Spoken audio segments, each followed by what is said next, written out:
Support the Amigos podcast and keep the Amiga goodness flowing for just $1 a month. Visit our page at patreon.com/AmigosPodcast.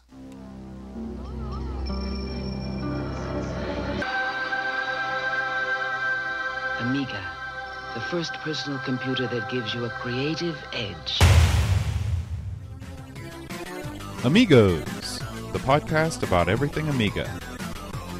Amigos is a proud member of the Throwback Network, your home for quality retro podcasts. And now, here are your hosts, Aaron Dowdy and John Bodovkar Schaller. Hi everybody, welcome to Amigos. I'm John. And I'm Aaron. And today we're going to talk about a bunch of more clones. Clones, Return of the Clones. What was that? Attack of the Clones. Yeah. So this is where my clones get to take the stage. That's right. But before we do, Aaron, you brought something kind of different with you today. What do you have? Well, I figured since we've got 3 games to cover today, we would skip the news, but I did bring this over because I've had a few questions about it. This dusty tome, as you can see, it needs dusted off there, is my official Amiga disc box. Now, this contains games that I've bought over the years for the Amiga, or people have bought and that I have obtained. And then one side of this is just a crap load of mod files. If you are into those, we can skip most of that. But basically, I thought you might get a kick out of flipping through these. And people have asked me what I bought and what I didn't buy. So I can try to give an explanation as to what the hell I bought here. Let's see what's in here. So you've got. Well, let's talk about this first game. So this is it's transparent. SimCity. Now it says SimCity Amiga version lookup. What does lookup mean? I have no idea. It's funny you should pick that out immediately because that is the most recent edition. I bought that at Hillbilly Toy Chest just a few months ago. And I don't know if I ever mentioned it on the show. I meant to. I think I forgot to mention it when I did it. I might have mentioned it, but this is a place. It's funny. I think we mentioned this toy place in one of our previous episodes. But they went out of business. The owners decided to have a child, and so they were selling all their stuff cheap. And I'm just looking through their stuff, and I look on the behind the desk, and they've got some software. And sure enough, here are these Amiga discs. This is the first time I've bought any Amiga software in a store for probably since the late 80s. I mean, it's been forever. So what is that, 20-some years, 27, 28 years?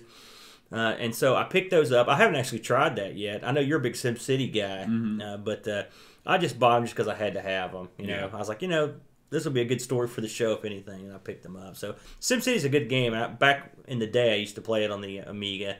Of course, I didn't own it at that point, so I feel like I at least gave something back to. They say that the best version of SimCity for the Amiga is actually the CD TV version. Have you heard that before? No, I haven't. Yeah, I was playing. Another reason to get the CD TV that I so lustfully One of these want. days.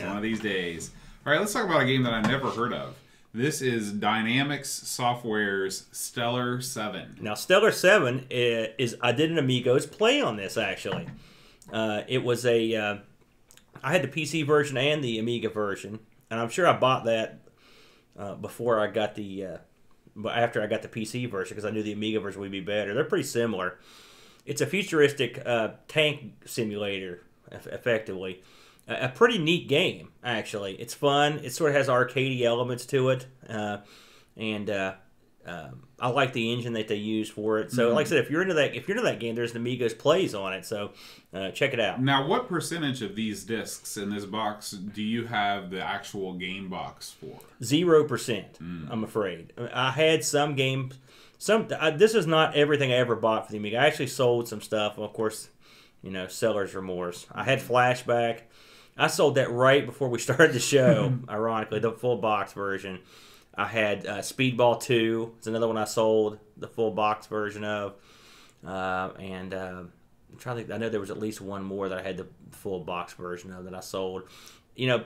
Bottom line, I need the cash. I wasn't doing as well as I am now, and when it's time to buy something for somebody, or pay a bill, we had to make those tough decisions. And That's so right. Those were a couple of the tough ones there. That's right. Of course, we've got TV Sports Football here. Classic that we reviewed way back for our Super Bowl spectacular. I know I bought that after I had played TV Sports Basketball, and I was sorely disappointed.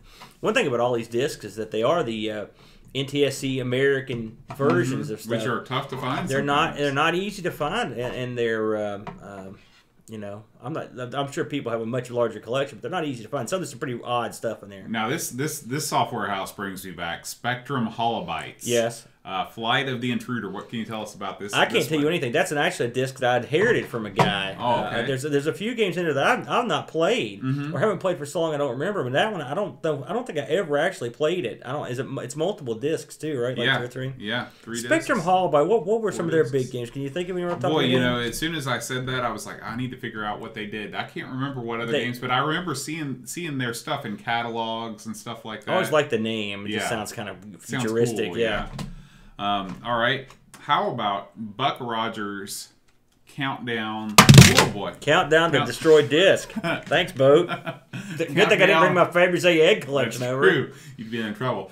Buck Rogers Countdown to Doomsday. What can you tell us about this one? I believe. Now it's been a long time, but I believe that was a graphical adventure game. Okay. I don't think sort it of was a like Scum LucasArts deal. Yeah, I think something like that. It's been a long time since I played that. It's funny when you think of Buck Rogers games, the one I remember the most is Buck Rogers' Planet Zoom, which is the arcade game, and then made its triumphant home debut on the ColecoVision, where you have that tunnel sort of flight game, you know, and that one. And I remember thinking, like, man, Buck Rogers, this is gonna be great. And then getting it home, and I was like, what the hell is this? Well, a similar thought. Well, you know, you could have a similar experience by playing the arcade game because it also has nothing to do with Buck Rogers. That's true. That's true.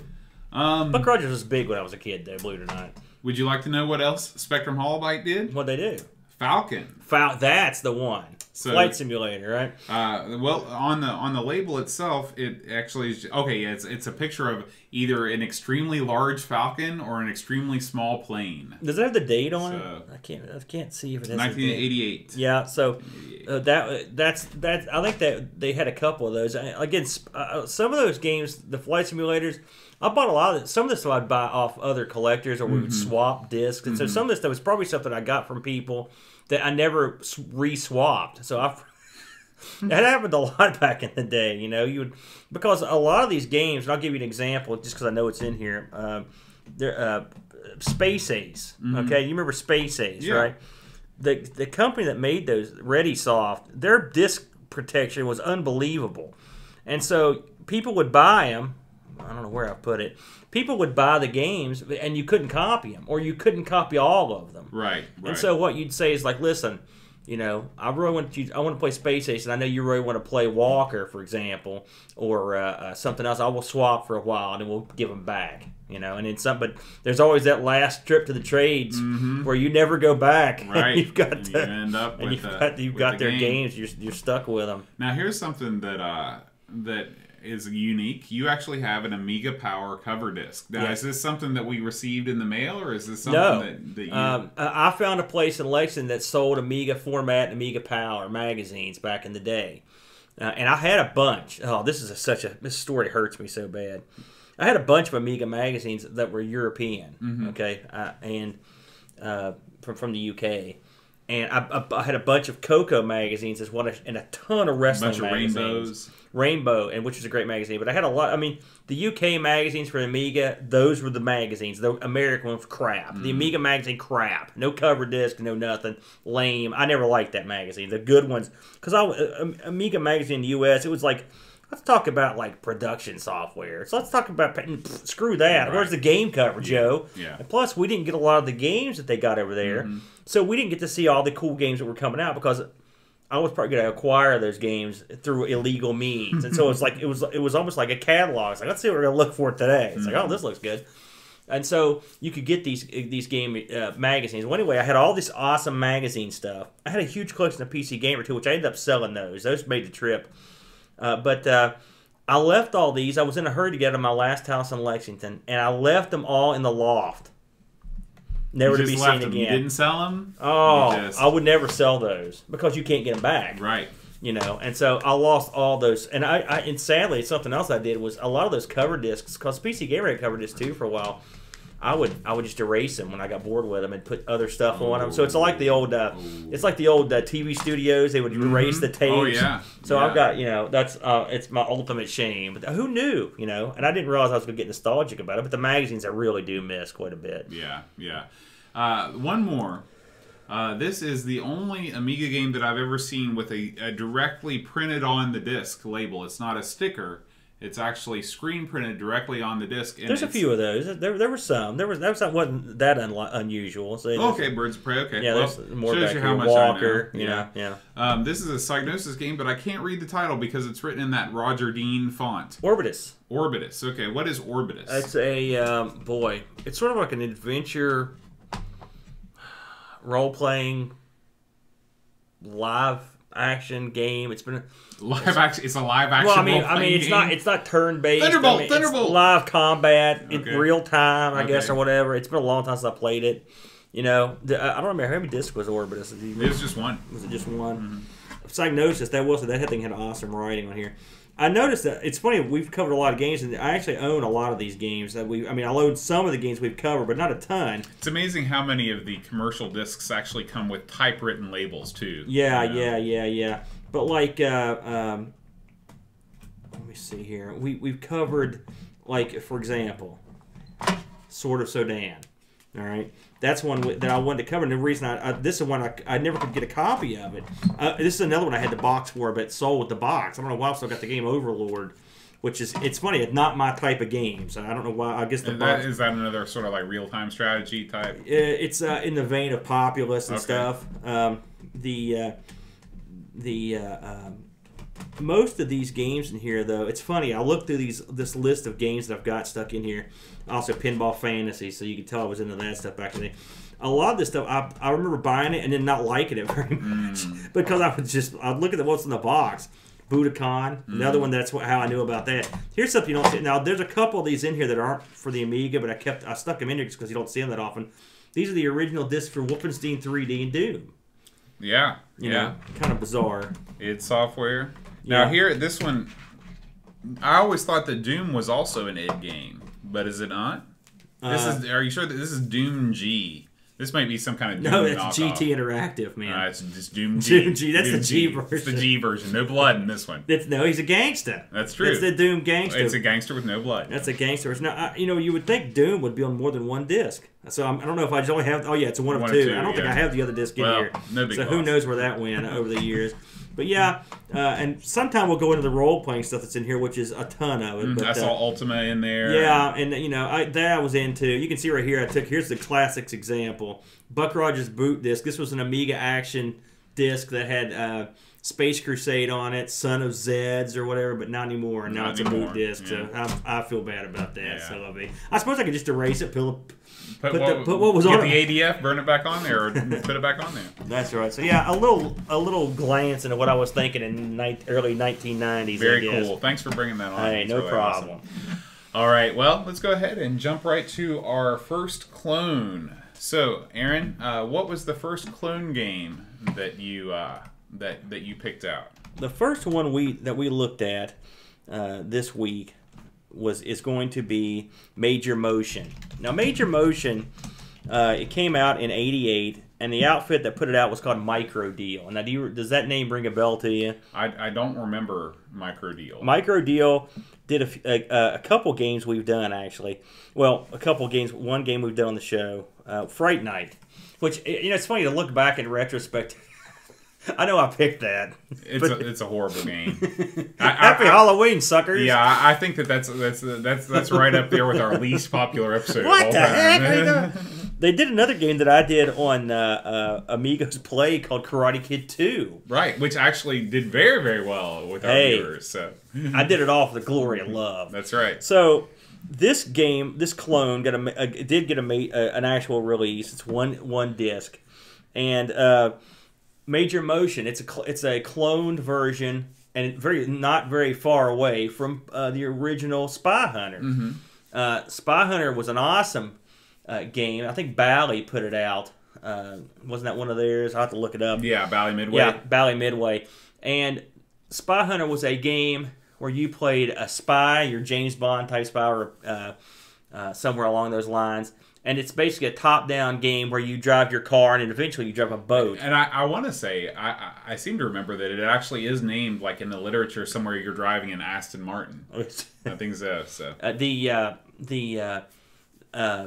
The game consists of an overhead view of a car, and you're on a road, and the terrain will change, and you are being hounded by enemy spies, and the enemy spies have various weapons at their disposal. They have cars that have these things that come out that are like little blades that try to cut into your wheels, and will run you off the road. Then they've got cars you can't shoot that will get in your way. They've got guys that hang out the side of the road that try to shoot you with like sniper shoot you. And so Major Motion does a good job of sort of simulating that game. In the arcade version, you're dropped off by this truck, and then every so often a button will flash on your control panel, and you hit the button, and the truck will come back, and you can drive your car back up into it and get an extra weapon. There's oil slicks, there's missiles, there's smoke screen, there's a sonic thing that will knock cars off the road, and this game pretty much has everything. In the arcade machine version, there's a helicopter that bugs you, and you can shoot it with the missiles. This game's got it. Now, one thing the arcade version has that no really home games have is that, again, you have a control panel there. You've got your steering wheel, you've got your gear shift, and you've got a panel of buttons, and the buttons will flash when you can use them. Like the truck, when you can call your weapons truck in, you can hit the button when it starts flashing, the truck will come in. It's really a neat thing. You feel like you've got extra control. And no real home version. This game didn't get a lot of action because it's not easy to bring home, effectively. You really need a keyboard for all of the buttons and it's kind of neat because you've got right here on the screen itself, shows you very clearly, like, not only the buttons for your weapons, but it also shows you the alert, pause, sound, all that stuff. There's a lot of information on your HUD here, and it's really, really nice. They didn't need to do all that, but they did. Yeah, and so what they do in this game, of course, the glory of having a computer is that you can use your keyboard buttons to hit this stuff, and so it makes the weapons a lot easier to use. Now, on the one hand, it does, but on the other hand, when you've got, the joystick is sort of a two-button or a two-handed controller. I mean, you're holding it in your hands while you're playing it, and so you do have to kind of relinquish control for a split second. It's a little bit more difficult than when you're on the arcade and you've got one hand on the wheel and you're punching buttons on the dash, which is a really cool feeling. Well, that is true. That's true. I mean, and there's really no way to do it. But one thing about this, if you're emulating the Amiga, you can set those keys up to various joystick buttons, and it makes it a little bit easier. That's true. And we could tell you, having when we did the live stream, we played the original version of Spy Hunter and this, and really this was far more playable just because of the amount of you have to set up the analog controllers. I mean, I'm sure we sat there and took a lot of time. We could figure it out, but this played right out of the gate, played fine. And if you set those extra buttons up on your stick, you're good. And if you don't, I played it for years by basically taking the stick and just sort of wedging it like on the table, so I could use it with one hand. I could do both. And you don't have to hit them all that. And a lot of times, if you got a stick with a button on the thumb, then that's just as good too. This doesn't have the cool, the iconic kind of like Peter Gunn theme, but pretty much, I mean, it's got everything else. Yeah. And I mean, this isn't a game. I'm sitting here and I'm trying to think of places this got ported to right off the top of my head. I mean, famous home ports of Spy Hunter. Almost every. The Link's got a port. The Link's got a port, eh? Yeah, I mean, there's a ton. We can actually look them up here real quick and show you. Most of what I played was emulated.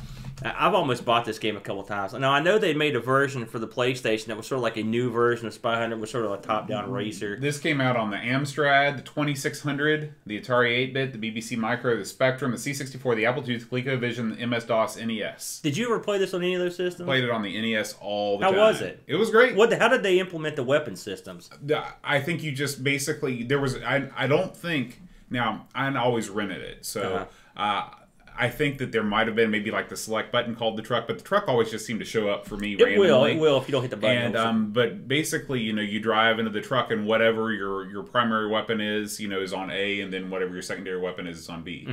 Now, one thing I do want to mention, this is just kind of ironic or coincidental, is I was the other night I was playing. I put up an Amigos play. It's been a while back now, but it was for Outrun Europa, and I'd never played that before. I don't know if you've played it. I knew it was on the Master System, but I didn't know the Amiga even had a port of it until I Right. was looking. Yeah, I just saw it, but I've never played it. And there's a section of it where you run your car to an area and then you jump in a jet ski and take off. And it reminded me of this, how shocked I was in this when all of a sudden you're in a boat. You know, it's funny because I never got far enough in the game to make it to the water stage. It's hard.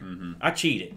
I'll be honest with you, a lot, because you could. There's a cheat you had extra time. I had a Consumer Reports back when the NES was was the hot deal and everybody was putting out NES strategy guides. I had a Consumer Reports NES strategy guide with 500 in it, and I remember seeing the water levels and being like, boy, I don't know if I'll ever see that. Yeah, no kidding. It was really tough. But anyway, if you're looking for a decent, I like this clone. I mean, I really thought it was really good. I thought it was very well done. And I think it's something that's definitely worth looking at. Again, this was a retail. They actually sold this thing on the Amiga, and this also came on the ST. I didn't look at how it looked. I'm guessing it probably looked pretty similar. Yeah. But yeah, I liked it. What's next? Next, we're going to look at Donkey Kong. This doesn't have a cool name or anything. It's just Donkey Kong. Now, I looked into this. This is one of the first Amigans ever played, if you believe it or not. This came out in. It was one of the first Amigans I played when I got back in. All right, it's what I remembered. This came out in '93, and the guy who put it out, or the outfit, was called Big Nonia, which I believe this was a clone, or this was a port of a C64 version of this game. And if you look in the opening screen on this, yeah, it's basically an unofficial port of C64 game. So why am I bringing it up here? Well, hell, it's good. I love me some Donkey Kong, and I own a Donkey Kong. It's the second one I've owned. I owned one when I lived in Lexington, and got a good deal on this one we got up here. So I got a pretty intimate knowledge of Donkey Kong. And when I saw this, I was pretty impressed. They get the sound effects down pretty well. It's funny, when you look at the opening screen of this game, and we talked about this on the live stream, the guy who put it out, or the outfit Big Mania, I don't know if this is a crack group, or I don't know if this maybe all they did was conversions. I don't know, but they talked about some other games that were going to bring up from the C64, and one was Bagman, a version they called Bag It Man. And there were a few other ones, but one they talked about was Blue Max, which I got very excited about because I was like, wow, if this is out here, Blue Max must be out here. But I guess they didn't make the cut. I don't know what happened on that. But this is standard fare. I mean, it's Donkey Kong.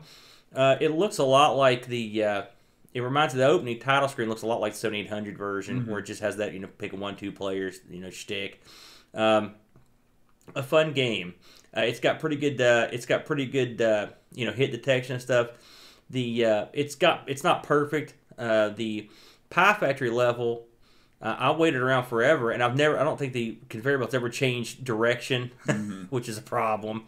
It makes it a lot harder. The game has a hidden level, a fifth level that the guys made. I guess the people that did this on the CC4 put this extra level together. Maybe this guy did. I don't know. But it's pretty challenging, to say the least. It reminded me of if you've played the arcade unofficial Donkey Kong. What did we determine that was? Donkey Kong 2. Right. Jumpman's Revenge or whatever. They made an arcade version of Donkey Kong 2.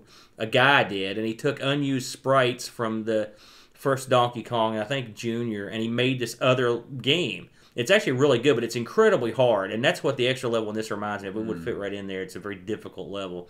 What did you think of this? Having looked it over, I thought it looked pretty good. It as far as a home conversion goes, it really everything looks a little bit squished. It does. And you speculated that that's because you've got this sort of running crawl on the bottom from the developers no, that has just a bunch of useful and useless information going on at the bottom of the screen. I thought that overall, since all the levels are here, it seemed like it was running almost as fast as the original, maybe a little bit slower. I'm not a huge Donkey Kong fan, but I felt like this was a competent port for sure. I was looking over what this guy, this outfit, Bagnomania did. Big Nania. however you want to say it. And actually, it's funny, on the list of this, they have some stuff like you can vote on what you want them to bring up. And again, I'm assuming this stuff's all off the C64, but they did Aztec Challenge, which I have seen, and Bag It Man, but they also did a couple here that we didn't know about. Zaxxon's one they did, and here's one that I find interesting, The Real Popeye. The Real Popeye. So I'm feeling a third clone coming on, because we had to check those out, because the Popeye that's on here, Popeye 2, which I did a Amigos play. It's atrocious. It's terrible. And just a full disclosure, I at one point I was going to do Popeye wrestling, and it's so bad. You couldn't even get through it. It's so hideous. It just, how did this ever, it's horribly bad. This game got reviewed, which I also like that people are reviewing this stuff. The one gave this thing a 80 in its November of 93 issue, and Amiga Action gave it an 83, which I think that's a pretty fair assessment of what you're getting here. I mean, they would probably not score the original Donkey Kong, much higher, because at this time, as we were discussing, this was a time where retro was not cool. Yeah, it's funny. We should kind of go into that a little bit, so we haven't talked about it on here. There was this sort of time frame in what would you say, the early 90s, where people wanted the newest, best stuff, and they would not accept anything less. Right. And they were done with the old stuff. I think that's one of the things that really snake bit the Jag, which we didn't talk about that, but I mean, there were lots of things that snake bit the that's Jag. true. But I mean, people expect, when you come out and say, listen, this is 64-bit power, they didn't want anything that didn't look like 64-bit power. Now here's the final stage. If you're watching at home, this is the crazy last stage of Donkey Kong that they're getting on here. But these games would review lower, but I think it's a quality game. So if it's a PD game, if you want to go out and look for it, you should be able to find it. What do we have next? Okay, our final clone game. Anyone that listens to the show, they know a few things about us. They know I have a third-degree brown belt. They know you're a musical genius. And they know we like us some Mr. Do. That's very You true. like Mr. Do. I like Mr. Do. You like the variants of Mr. Do. You're more of a Do Run Run guy, more of a Mr. Do's Castle guy. But we both love the original Mr. Do. Very true. We're the granddaddy of them all. It's a fun, quirky, win your own way style game. So a year and a half ago, when we first started getting this gig on, or over that, we were like, hey, we'll look around for some Mr. Do stuff. And really, we were surprised that they released Do Run Run, but not the original. Well, lo and behold, here comes Bob's Garden. And it was perfect for the clone episode. We had to get it in. So, what is Bob's Garden? Well, Bob's Garden is Mr. Do with Bob, effectively. It's Bob and some penguins, some red penguins, instead of the normal monsters, but they act exactly the same way. Most of the time they travel through the tunnels that you make, but sometimes they can break out and start digging themselves in a very dig-duggish sort of way. Yeah. This game is when it first was released, people just thought it was a Dig Dug clone. To me, I prefer it to Dig Dug. I like the way the ball works. I like the way the extra lives work. It just seems like there's a little bit more to it. You prefer this to the actual Mr. Do? No, I'm talking about Mr. Do versus Dig Dug. Oh, okay. Yeah. Absolutely. But this is a very competent. I'd say that this is the closest of the three in terms of presentation that you've looked at with your three clones. I think that the speed is there on this, where the speed wasn't there maybe for Donkey Kong. I don't know. Would you say that this is a competent Mr. Do clone? The thing about Mr. Do is there are subtleties that need to be captured for the game to be proper. All right, this game captures most of the subtleties. Mr. Do looks like a not very complicated game until you play it and you realize there's a lot going on and there's a lot of variance in how you play. For example, you've got your in-between parts here, which I like, but it's got, when you go to the dirt, your speed changes. The monsters can get tired of waiting on you and basically ghost through the dirt to come get you. The way the ball goes, that in itself, no easy task. And the timing on the ball, it seems pretty good. That's a weird. He'd have to just sit down and come up with this, right? And that would not be an easy task. The levels, again, you're talking about a a different. You're talking about a horizontal screen, and he did a good job transferring those over to look like they do in the arcade. Yeah. And there are, you were talking about Apple strategies in the arcade. If you watch this guy do this right now, he's doing that same sort of Apple strategy. Yeah, it's touchy, but having tried it again, you may be able to do it. But they've added the bonus stuff, the extra man thing. We came across the diamonds, which is the first time I'd seen it when we were doing the Amigos live stream. And I played this game quite a bit, and that's the way it should be. The diamonds shouldn't pop up all that often. Right. I mean, you can go months without seeing them, depending on how much you're playing it, which is cool, So yeah, I think it's a real competent version. The guy that made this is a guy named Justin Leck. He did some other stuff. Just looking over what he did a game which I don't know what the game's like, but the game's name is Dungeons, Amethyst, Alchemists, and Everything. That's a great name. And he did a game called Killing Machine and a game called League Challenge. So I don't know what those games are. And he did those with an outfit. But this looks like this one he was on his own, basically, when he put it out. This game actually is pretty well respected. It's got good scores on Lemon. It had one review, and it was in the one of 1994, 10 out of 10. Wow. That's high praise. Yeah. To get how many games have we ever looked at that got a perfect score in any of these magazines? Right. I mean, no easy task.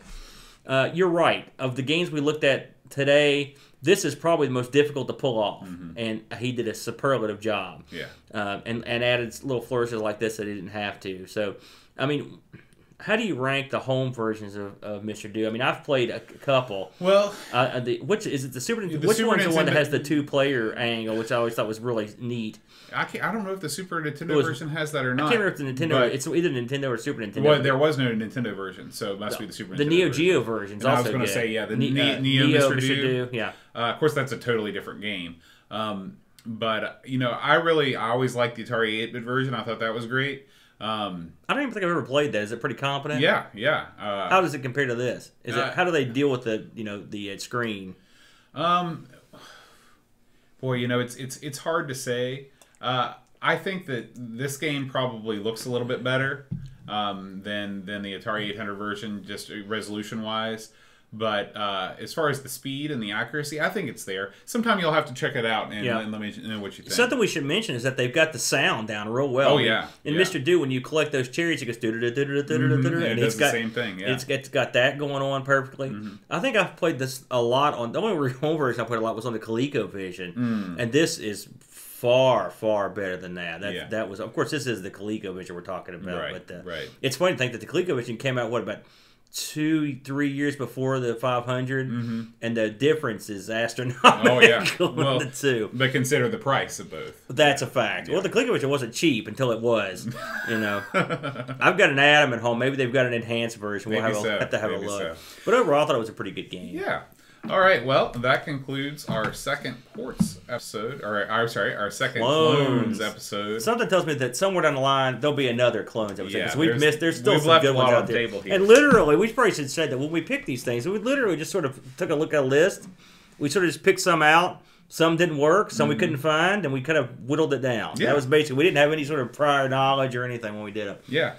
So we want to thank, first of all, I'd like to thank Zeus Daz and all of the Hipponius. All of the in-game footage that we've used from YouTube on these clones. These clones are very difficult to find a lot of playthrough footage of, and so we're very grateful to YouTube to put that behind us as we talk about these games. I'd also like to thank our Patreon supporters. There's Alan Kebab, David McCrandles, Gary Hucker, Will Williams, Ravi Abbott, Kim Tommy Humbertstad, Josh Nan, Jason Warnes, Lane, Eric Nelson, Graham Vebke, Paul Harrington, Rob O'Hara, Laurent Giroux, Jonas Rollo, Colbjorn Barderman, Tapes from the Crypt, Adam Bradley, Chris Foltz, Daniel Bingston, O'Brien's Retro and Vintage, Chad Halstead, Brent Dowdy, and Double B, Brutal Barracuda.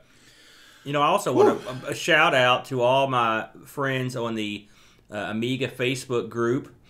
Huge group. It's the big one, and those guys are supportive, good guys, always putting up pictures of awesome stuff, and I just love it. And so someone in there mentions, like, we're not going to need DAP, and I was like, you're right. I don't think I've ever mentioned the group. I mean, I think I've mentioned it in passing, We've got our group, and then they've got their thing going on, and they're great. And we they let me stick Amiga stuff on there sometimes, and they've always got good, helpful hints and stuff. So if you get a chance to check them out, please do. Yeah, and finally, if you'd like to have your own Amigos apparel, just like Aaron is wearing today, check out our store over at TeePublic. You can get to it by going to everythingamiga.com and scrolling down to the Clothe Yourself link, or just go to teepublic.com/store/Amiga tees. And I'm ordering my Amigos our Scum T-shirt as we speak. It's the one I'm dying to have, so it will be by now. Is that one of the ones we can get on Amazon? That is one of the ones we can get on Amazon. I think that the sizes, you get more sizes for less on TeePublic. I see. So you're limited, which I didn't realize, which is why that's our first and last shirt we're putting on Amazon. Because you get more sizes. I think the quality may be a little bit better on TeePublic. I see. Too. So TeePublic, I've got 2 of the shirts off here, and they're both top shelf. Yeah. I love them. Yeah. And more coming, I'd say.